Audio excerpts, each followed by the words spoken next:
आपस में एकता हो तो हर परिस्थितियों से मुक्ति मिल सकती। एक समय की बात है कि मछलियों का बहुत बड़ा दल गांव के पास वाली नदी में मस्त रहता था। वे कभी भी एक दूसरे से दूर नहीं रह सकती थी। एक दूसरे के साथ तो ठीक, पर एक दूसरे के बिना सांस तक नहीं ले पाती थी। इतना दृढ़ विश्वास था और एकता की मिसाल थी। उन मछलियों के दल में एक मछली उन सभी मछलियों की रानी थी।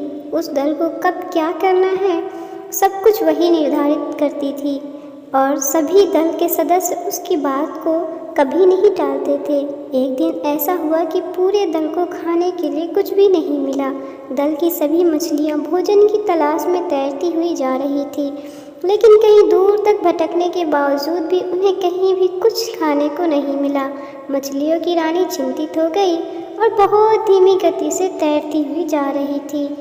सबसे पीछे जा रही थी, सोच रही थी कि अगर खाना नहीं मिला तो दल की मछलियाँ तथा मैं भूख के कारण तड़प कर मर जाएंगे। भूख के कारण मछलियों की शक्ति समाप्त होती जा रही थी और तैरने में कमजोरी लगने लगी। तैरना असफल लगने लगा। तब कुछ ही देर बाद रानी मछली को कुछ दाने दिखाई दिए। भूख के कारण वो बिना कुछ सोचे समझे सभी दल की मछलियों को के साथ दानों के पास पहुंची और दाना खाने लगी। लेकिन वास्तव में वह दाना मछली पकड़ने वाले मछुआरे ने बिखेर रखे थे और पानी में बड़ी जाल बिछा रखी थी। मछुआरा दूर जाकर बैठा था। जब उसे पता चला कि जाल में मछलियां फंस गई है तो वह दौड़ता हुआ आ रहा था। जाल में फंसी एक मछली बहुत घबराती हुई बोली कि अब हम सब मारे जाएंगे। तभी रानी मछली ने कहा कि जाल बहुत मजबूत है, पर इतनी भी मजबूत नहीं कि एकता की शक्ति को हरा सके। हम सब अपनी शक्ति को आपस में जोड़े तो मौत के मुंह से बाहर निकल सकते हैं। रानी मछली ने दल की सभी मछलियों से कहा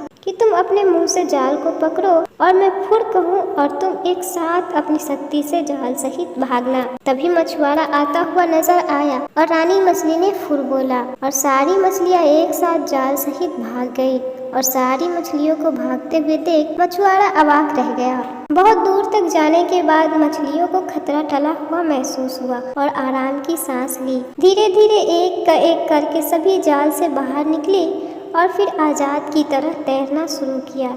इन मछलियों की तरह ही हमारे जीवन में भी बहुत सारे पड़ाव ऐसे भी आते हैं जब हमें समझौते की ओर एकता की आवश्यकता होती है और अगर आपस में एकता हो तो हर परिस्थितियों से मुक्ति मिल सकती है। हमें बहुत खुशी है कि आपने ये एकता रूपी कहानी पूरी दिलचस्पी के साथ सुनी और हमें भी अनुमान लगा सकते हैं कि आपको ये कहानी ज्यादा नहीं थोड़ा बहुत तो पसंद आई ही होगी और हमें और भी ज़्यादा खुशी होगी जब आप कमेंट में लिख कर बताएंगे कि आपको कहानी से क्या सीख मिली।